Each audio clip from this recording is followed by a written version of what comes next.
MLA Rohit ఫారెన్లో ఉన్న బిజినెస్లు చూసుకోవటం ఇక కుదరదని పూర్తిగా వాళ్ళ అన్నయ్యకి అప్పచెప్పేశారు.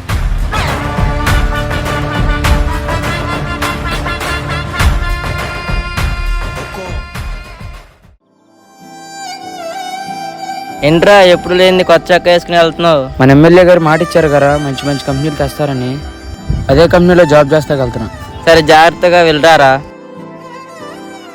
ఇలాంటి ఎమ్మెల్యే ఉంటే మన రాష్ట్రం ఎప్పుడు అభివృద్ధి అయ్యేది.